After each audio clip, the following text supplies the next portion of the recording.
வருகை தந்திருக்கும் அனைவருக்கும் என்னுடைய இனிய காலை வணக்கம். பத்திரிகை சகோதர சகோதரிகள் அனைவருக்கும், மேடையில் அமர்ந்திருக்கும் அமீர் சார் அவர்கள் ஒரு மிகப்பெரிய லெஜண்ட். நான் சார்கிட்ட வந்தோடனே சொன்னேன், சார் நான் உங்களுடைய மிகப்பெரிய ரசிகன். உங்கள் படைப்புகள் தாண்டி உங்களுடைய எல்லா பேட்டிகள், உங்களுடைய எல்லா பேச்சுகள் எல்லாத்தையுமே நான் கூர்ந்து நீண்ட காலமாக பார்த்துட்டே இருப்பேன். அவரோட இன்டர்வியூ எதுனாலும் நான் பார்ப்பேன், ஃபுல்லாக பார்ப்பேன். அதில் எப்பயுமே ஒரு ஹானஸ்ட் இருந்துகிட்டே இருக்கும்.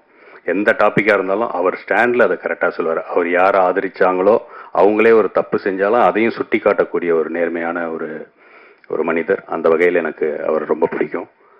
அண்டு ரமணா சார், அவருக்கு என்ன தெரியாது, நான் திருமலை படம் ஷூட்டிங் அப்போ மோகன் ஸ்டுடியோவில் செட்டு போட்டிருந்தாங்க சாங்குக்கு.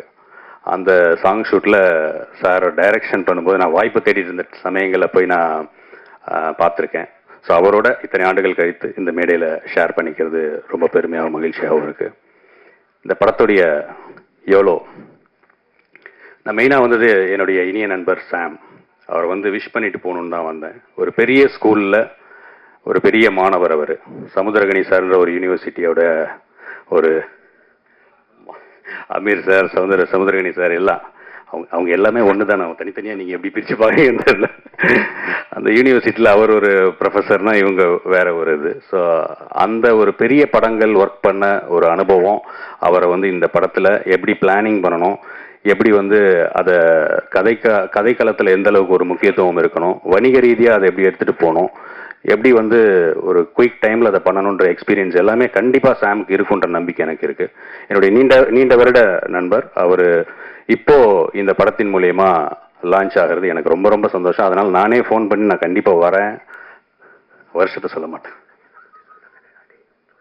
சொல்கிறேன். ஆனால் அடுத்து பாருங்க, எங்களுடைய மூதாதையரே அவர் தான். மிமிக்ரிலாம் நாங்கள் யாரெல்லாம் பார்த்து இன்ஸ்பயர் ஆகி கற்றுட்டோம்னா, எப்பயுமே மிமிக்ரி பொறுத்த வரைக்கும் ஆக்டரை நேராக பார்த்தா கற்றுக்க முடியாது. இன்னொருத்தவங்க பண்ணுறதை பார்க்கும்போது நமக்கு அது ஈஸியாக வரும். இவங்க பண்ணுறாங்கல்ல, அப்போ எப்படி பண்ணுறாங்க அந்த நுணுக்கங்கள் அப்படின்னு சொல்லி. அது மாதிரி எனக்கெல்லாம் நான்லாம் மிமிக்ரி கற்றுக்கிட்ட டைமில் எனக்கெல்லாம் இன்ஸ்பயராக இருந்தது என்னுடைய கோபி அண்ணன், சின்னி ஜெயந்த் அண்ணன், மயில்சாமி அண்ணன், இவங்கெல்லாம் தான். நான் ஒரு கான்ஃபிடென்ஷியலான விஷயம், மனோபாலா சாருக்கு நான் ஒரு 5-6 பெரிய படங்களுக்கு நான் வாய்ஸ் கொடுத்துருந்தேன். அது ஏன் நான் இது வரைக்கும் அஃபிஷியலாக சொல்லாமல் வச்சுருந்தேன்னா, படம் பார்க்கும்போது அந்த கேரக்டராக வேற ஒருத்தரோட பேசியிருக்காங்கன்ற அந்த கனெக்ட் வரவே, நான் படமாகவே அது இருக்கட்டும், அதெல்லாம் ரிலீஸ் ஆகட்டும், அதுக்கப்புறம் ஒரு சந்தர்ப்பம் வரும்போது சொல்லிக்கலாம்னு நினச்சேன். ஸோ அண்ணன் ரிவீல் பண்ணிட்டாங்க. பட் தேங்க்ஸ்ண்ணே.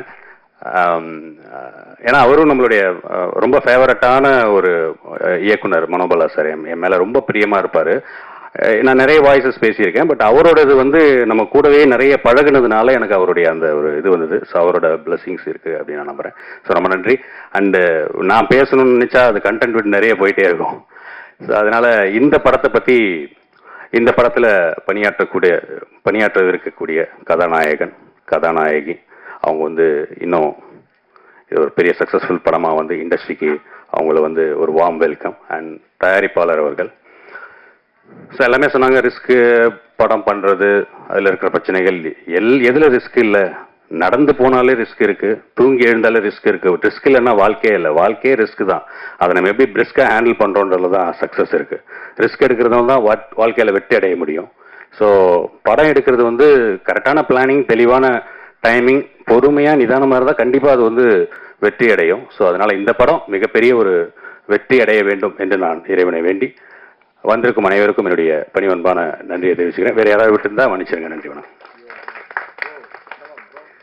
அண்ணா, நம்ம சுப்பிரமணிய சிவா அண்ணன் அவங்கள சொல்ல மறந்துட்டேன், மன்னிச்சிருங்கண்ணே. இப்போ ஒரு நடிகர் ஆயிட்டாரு. ஸோ அண்ணனோட டைரக்ஷனில் நடிக்கணும்னு நான் ஆசைப்பட்டேன். பட் இப்போ அண்ணன் கூட காம்பினேஷனில் நான் கூடிய சீக்கிரம் ஒரு படத்தில் நடிக்கணும் அப்படின்னு நான் ஆசைப்பட்றேன். ஸோ வந்திருக்கும் அனைவருக்கும் என்னுடைய நன்றி, வணக்கம்.